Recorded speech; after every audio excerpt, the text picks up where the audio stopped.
What happens when one of Britain's most beloved actors walks onto a morning talk show expecting a friendly chat about his latest film, only to be blindsided by a host determined to make headlines at any cost? In just 36 seconds, a simple question about his personal life would transform into the most explosive television moment of the year, leaving Lorraine Kelly scrambling to salvage her reputation as Colin Firth stood up, removed his microphone, and walked off her set in front of millions of viewers. The morning started like any other on The Lorraine Show. The studio lights were bright, the audience was buzzing with excitement, and Colin Firth had arrived ready to promote his new period drama. He'd done hundreds of these interviews before. Charming, gracious, always the professional. But nothing could have prepared him for what was about to unfold. Lorraine Kelly sat across from him, flanked by her regular panel members Jessica Morrison and David Chen, both experienced television personalities who had been with the show for years.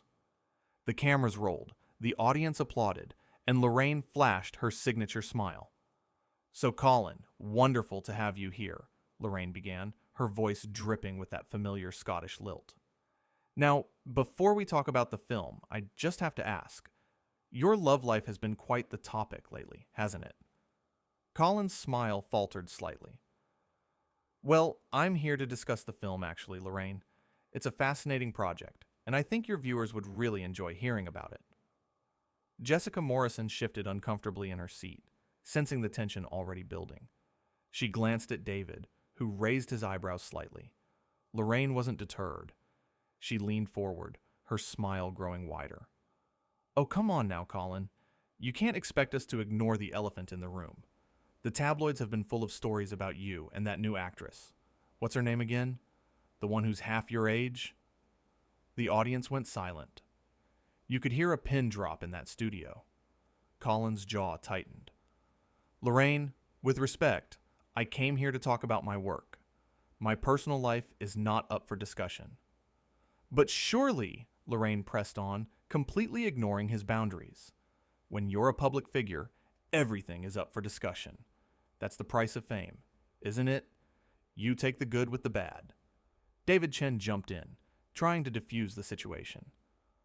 "Perhaps we could hear about Colin's character in the film. I understand it's quite a departure from your previous roles." Lorraine shot him a look that could freeze fire. "David, I'm conducting this interview. Thank you." David sat back, chastened.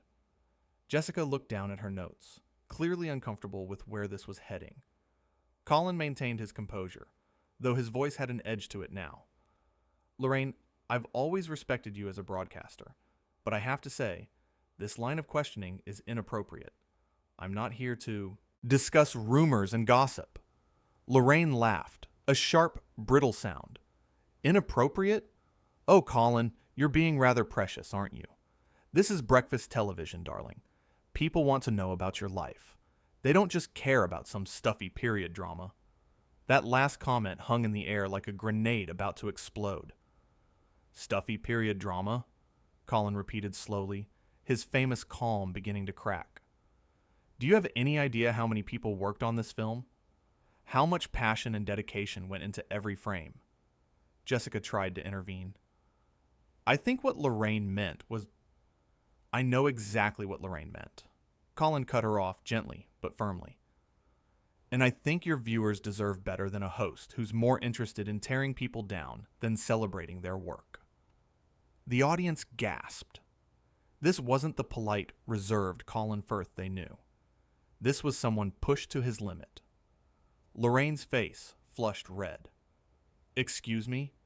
I've been doing this job for over 20 years. I don't need a lecture from you about what my viewers want." "Then maybe you should listen to them instead of assuming," Colin fired back. "Because from where I'm sitting, you're more interested in cheap gossip than actual journalism." The tension in the studio was suffocating. Jessica and David sat frozen, unsure whether to jump in or stay silent. The producers in the control room were probably having heart attacks. Lorraine stood up from her chair, her voice rising. "How dare you come onto my show and insult me? This is my program. Mine.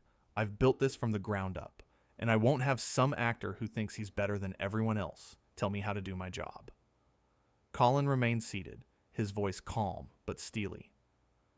I never said I was better than anyone, but I do expect basic respect and professionalism, something you've clearly forgotten in your quest for ratings.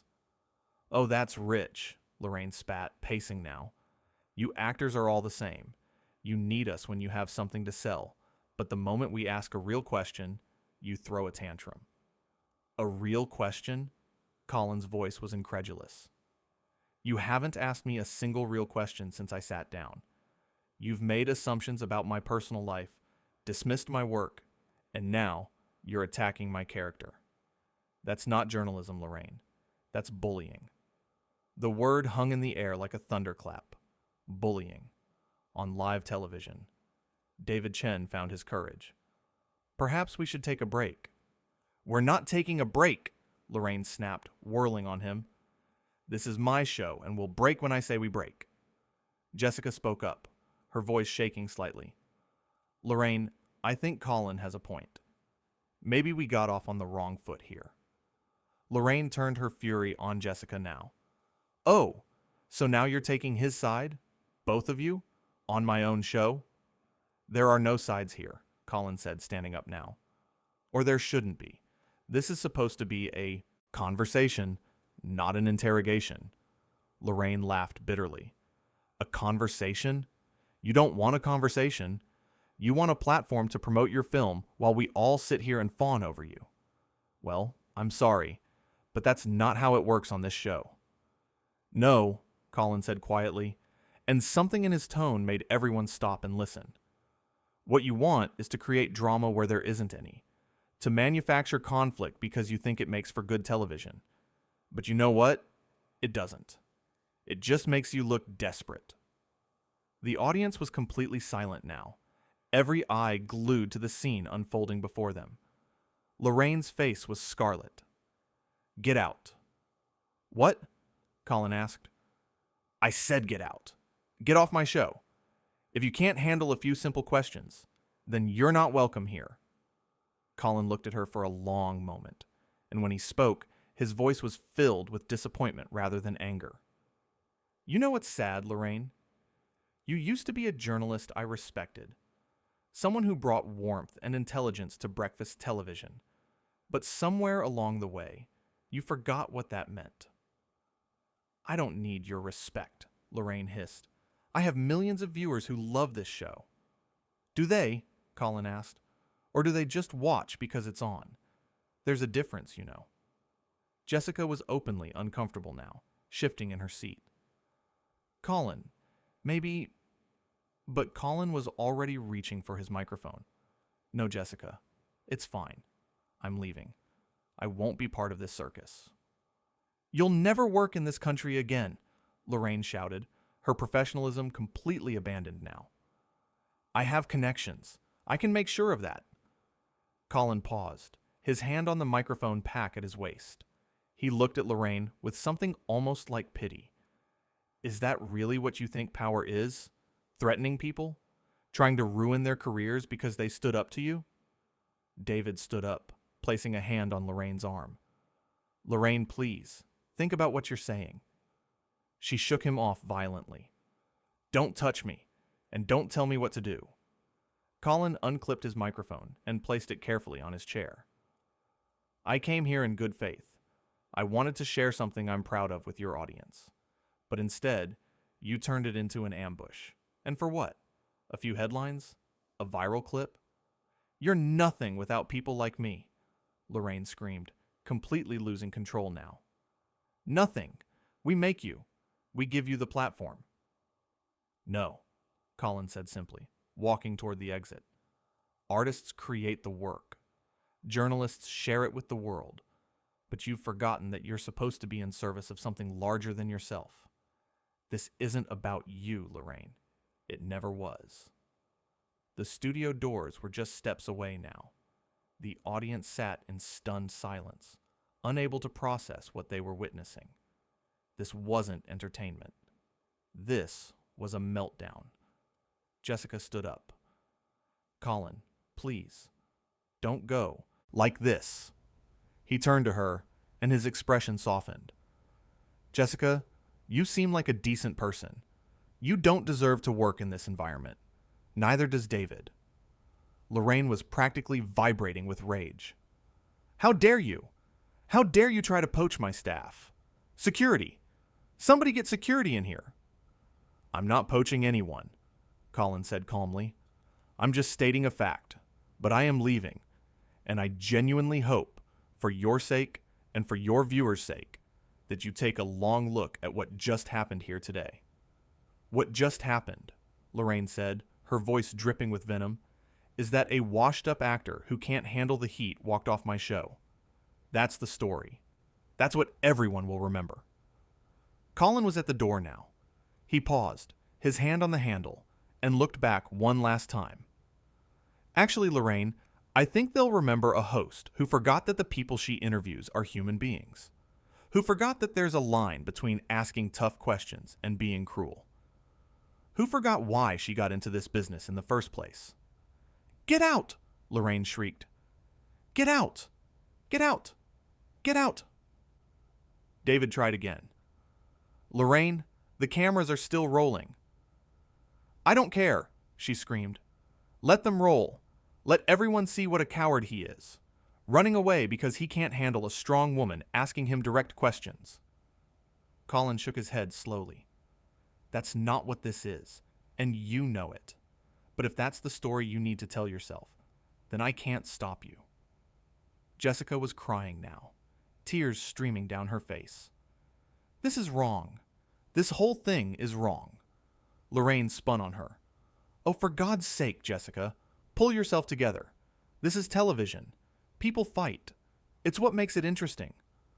No, Jessica said, finding her voice. This isn't interesting. It's ugly, and I don't want to be part of it anymore. What are you saying? Lorraine demanded. I'm saying, Jessica replied, standing up straighter, that Colin is right. This isn't what I signed up for. I wanted to be part of something that brought joy to people's mornings. Not this. David stood as well. I agree. Lorraine looked at them both, her mouth opening and closing like a fish out of water. You can't be serious. You're really choosing him over me? After everything I've done for you? You've done a lot for us, David acknowledged. But that doesn't give you the right to treat people like this. Not Colin, not Jessica, not me, not anyone. Colin, still standing by the door, watched this unfold with a mixture of surprise and sadness. I never meant for this to happen. Yes, you did, Lorraine screamed, whirling back to face him. This is exactly what you wanted. To make me look bad. To turn my own people against me. You're probably loving this. I'm not, Colin said quietly. I really, truly am not. I just wanted to talk about a film I care about. That's all I ever wanted. Lorraine's laugh was borderline hysterical now. Oh, spare me the innocent act. You came in here with an agenda. You wanted to make me the villain. Well, congratulations, Colin. You've succeeded. Are you happy now? The audience was shifting uncomfortably in their seats. Some were whispering to each other. Others looked like they wanted to leave, but didn't know if they could. Colin took a step back into the studio, not toward his chair, but just far enough to be fully visible. Lorraine, I don't think you're a villain. I think you're someone who's under a lot of pressure, who feels like she has to create these moments to stay relevant. But you don't. You're talented. You've proven that over the years. You don't need to do this. Don't you dare psychoanalyze me, Lorraine shrieked. Don't you dare stand there and pretend you understand what it's like to be me. To fight every single day to keep a show on the air. To deal with producers and executives and ratings and demographics. You have no idea. You're right, Colin agreed. I don't know what that's like. But I do know what it's like to be treated with disrespect. And I know that hurting other people doesn't make those pressures go away. It just makes you someone you probably don't want to be. Lorraine's hands were shaking. You think you're so wise. so above it all. But you're just a man who plays pretend for a living. You're not special. I never said I was, Colin replied. I'm just a person, Lorraine. Just like you. Just like Jessica and David. Just like everyone in this audience. We're all just people trying to do our best. And sometimes we fail. Sometimes we let the pressure get to us. Sometimes we lash out. But the question is what we do next. How we choose to move forward. Move forward? Lorraine repeated, her voice cracking slightly. There is no moving forward from this. You've ruined me. You've destroyed everything. Jessica shook her head, wiping her eyes. Colin didn't ruin anything, Lorraine. This isn't his fault. Of course it is, Lorraine insisted. He walked onto my show with his holier-than-thou attitude and his... Stop, David said firmly. Just stop. You need to listen to yourself. Really listen. Because right now, you sound like someone who can't take responsibility for her own actions. Lorraine's face crumpled. For just a moment, the mask slipped entirely, and underneath was someone scared and exhausted and alone. But then the anger returned, harder than before. Get out. All of you. Get out of my studio. Colin looked at her, really looked at her, and nodded slowly. Okay, we'll go. But Lorraine, please, take care of yourself. Talk to someone, because this isn't sustainable. This anger, this bitterness, it'll eat you alive if you let it. I don't need your concern, Lorraine shouted. I don't need anything from you. Colin turned toward the door again. This time, Jessica and David followed him. The audience watched in absolute silence as three people walked away from the chaos, leaving Lorraine Kelly standing alone in the middle of her own studio, cameras still rolling, capturing every second of her breakdown. At the door, Colin paused one final time. He didn't look back at Lorraine. Instead, he addressed the audience directly. I'm sorry you had to see this.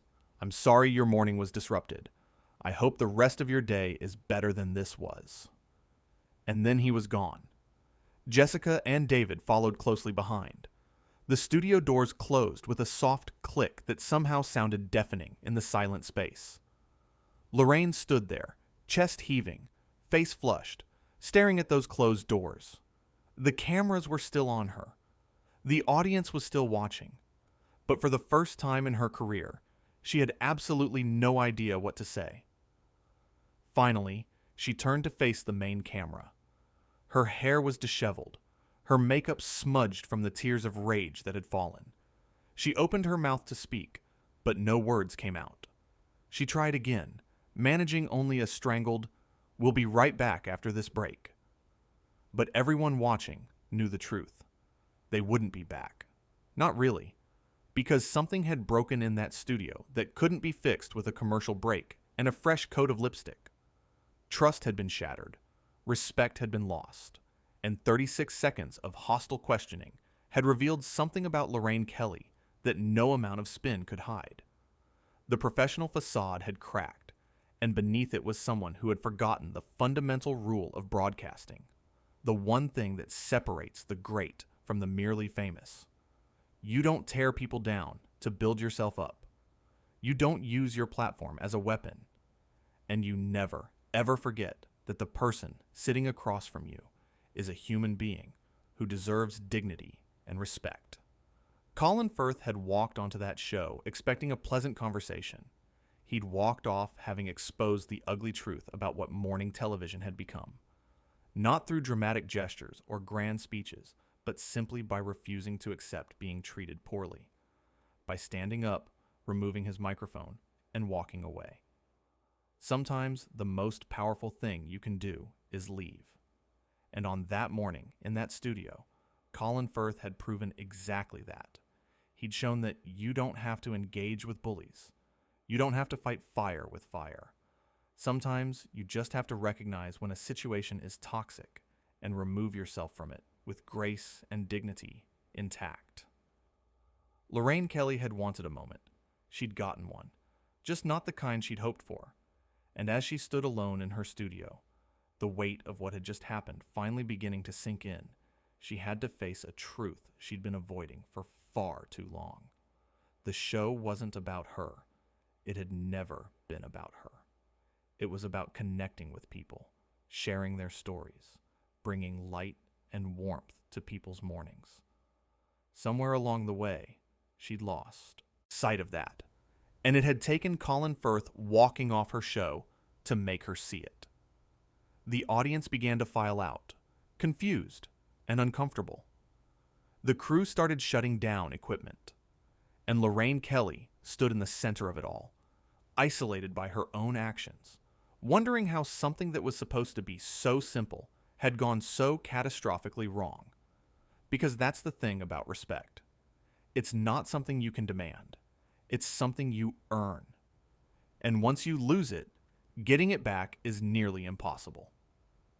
Colin Firth had earned the respect of millions through years of dedicated work and consistent professionalism. Lorraine Kelly had lost it in the span of a single interview. The cameras finally stopped rolling. The red lights blinked off. And in the sudden quiet that followed, Lorraine Kelly had to confront the reality of what she'd done. Not to Colin Firth, though she'd certainly wronged him, but to herself, to her reputation, to the show she claimed to love so much. She'd let her ego, her need for control, her desperate grasp at relevance turn her into someone she didn't recognize.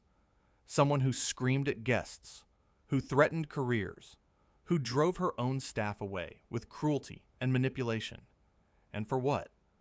For ratings that would spike briefly before crashing harder than ever? For a viral moment that would define her legacy in all the wrong ways? Colin Firth had offered her an out, multiple times. He'd tried to steer the conversation back to something productive. He'd remained calm when she escalated. He'd shown her compassion, even as he called out her behavior. And she'd thrown it all back in his face, because admitting fault, showing vulnerability, seemed weaker than doubling down on anger. But she'd been wrong. There's nothing weak about accountability. There's nothing shameful about apologizing. The real weakness is in refusing to see your own flaws, in blaming everyone else for problems you created, in burning bridges because you're too proud to admit you were wrong. The producers would want to talk to her now. They'd have questions, concerns, damage control strategies. The network would get involved. Legal would probably need statements. And through it all, she'd have to decide who she wanted to be. The person who'd screamed at Colin Firth and driven away two of her longest-serving panelists? Or someone better? Someone who could learn from this catastrophic mistake and grow? Colin Firth, meanwhile, was probably already in a car heading away from the studio. Jessica Morrison and David Chen might be with him, or they might have gone their separate ways. But wherever they were, they had something Lorraine Kelly had lost in that studio. They had their integrity. They had their self-respect. They had the knowledge that when faced with something wrong, they'd chosen to do the right thing, even when it was hard. That's what makes someone the hero of a story. Not fame or success or power, but the ability to stand up for what's right, to treat people with kindness, to walk away from toxicity rather than participate in it. Colin Firth hadn't gone to that studio looking for a fight. He'd gone looking for a conversation. And when the conversation became an attack, he'd done what any person with boundaries should do. He'd left. It seems simple in retrospect, obvious even. But in the moment, with cameras rolling and an audience watching and years of conditioning telling you to smile and endure and keep the show going no matter what, walking away takes courage. Real courage. The kind that doesn't announce itself with fanfare, but simply says, I deserve better than this, and acts accordingly. Lorraine Kelly had tried to make Colin Firth feel small. She'd tried to embarrass him, control him, force him into a box of her own making. And she'd failed spectacularly. Because you can't diminish someone who knows their own worth. You can't bully someone who understands that they don't have to accept poor treatment. You can't win a fight against someone who refuses to play by your rules. Colin Firth had won that confrontation, not by fighting, but by walking away. And in doing so, he taught everyone watching a valuable lesson. You don't owe anyone your presence. You don't have to tolerate disrespect. You can leave. You should leave. And there's no shame in that. The shame belongs to the person who drove you away with their behavior, not to you for having the strength to go. As the last of the audience members filed out and the studio fell silent, Lorraine Kelly was left alone with her thoughts. And those thoughts, for perhaps the first time in years, forced her to look at herself honestly. What she saw probably wasn't pretty, but it was necessary. Because change only happens when you acknowledge the need for it. And Lorraine Kelly desperately needed to change.